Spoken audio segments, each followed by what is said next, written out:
May cake na naman tayo for today's video. At yan nga yung ginawa kong cake noong last Thursday para sa 50th birthday ng pinsan ko. Nirequest niya nga yung cake na yan kaya hindi pwedeng hindi ko siya pagbibigyan. At yan nga, ganyan nga lang din ako ulit nag-assemble. Nilalagyan ko nga yan ng glucose syrup para at least meron siyang pang support sa ilalim ng cake para hindi siya dumulas. At ganyan nga lang ako mag-assemble. Nilalagyan ko nga lang yan ng whipping cream sa gitna. Hindi pa ako naglalagay ng ganache dyan kasi nga sobrang init ngayon, baka mamaya humulas yung ganache kapag ganache siya nilagay ko. Outdoor ang venue niya kasi marami ako nakikita na humuhulas yung ganache dahil nga sa sobrang init ngayon. Kaya ang ganyan na lang ginawa ko, whipping cream na lang yan. Ang ginamit kong whipping cream dyan is liquid base na lang. Kasi nga malapit lang naman yung venue niya at hindi naman ganun kahaba yung travel niya. Kaya okay na yan, hindi na siya maghuhulas para sa ganung oras niya. Yun nga yung bottom natin, yung ginawa ko nga lang dun is 8x4. At ito nga yung pinaka-top natin. 4x4 lang tong ginawa ko. Maliit lang tong cake na to kasi pangregalo lang naman natin to sa kanya. Dahil nga matagal niya nang nirequest sa akin to. At minsan lang din naman maglambing sa aming magkakapatid yon.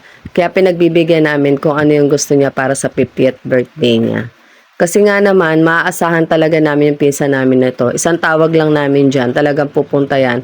Iiwanan niya yung ginagawa niya, pupunta kaagad yan sa bahay. Kaya napaka-thankful namin sa kanya dahil nga napakabait nito. At yan nga, nilalagay ko na yung pinaka-color base niya, yung motive color niya. Hindi nga masyado naging gold yan, pero okay lang naman din yung kinalabasan niya. Ganyan na lang din ang ginawa ko, dinere ko na siya sa cake, hindi ko na siya ginamitan ng piping bag. Diretso na sa cake yung pagpahid ko nung icing natin na motif color niya. At yan, papakinisin ko lang yan. At lalagay ko ulit sa ref yan para mag-set yung pinaka-icing niya. At ito nga yung pinaka-top natin niya. Inuna ko nga dyan is white para baligtad naman yung color niya. Magsasalubong. Ang pinaka-top naman yan is yung ating motif color. Ang kulay nga na ginamit ko dyan is yellow, green, tsaka konting red.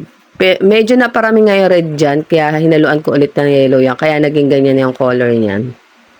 At yan nga, papalamig din ulit natin yan sa ref para at least magsiset siya. Diba? Nahihilo na nga yung mga cake na yan pabalik-balik sa ref. At yan ang pinaka-design na nga lang yan. Nilagyan ko nga lang yan ng flowers sa gilid. Tapos mga small dragées na color white. At saka nilagyan ko nang din yan ng ating gold leaf. Diba? Gintong-ginto na siya. 50th birthday. Pwedeng-pwede na itong maisanla. Charis. At ganun nga lang din ang ginawa ko sa pinaka-top. Nilagyan ko lang din yung flowers yan. Tapos mga small dragées din. Yung pinaka-top niyan, bulaklak din na nilagay ko dyan. Na merong halo na vintage orange yan. Sa orange up ko nga lang nabili lahat yan. Pati yung mga bulaklak. Pati yung ating gold leaf. Pero yung white na bulaklak na yan, dito sa malapit sa amin ko na lang binili yan. Kasi yung dumating sa akin, hindi ganun purong-purong white yung dumating sa akin. Kaya bumili ulit ako ng pinaka-white na color. At yan nga, pupunuin ko nga lang yan ng mga gold leaf. At ito nga yung sa venue niya, di ba? Pagdating sa venue, simple lang pero talaga napakasaya niyan. Happy birthday ulit, Christy. Sana marami pang birthday dumating sa'yo. Salamat po ulit sa pagtambay.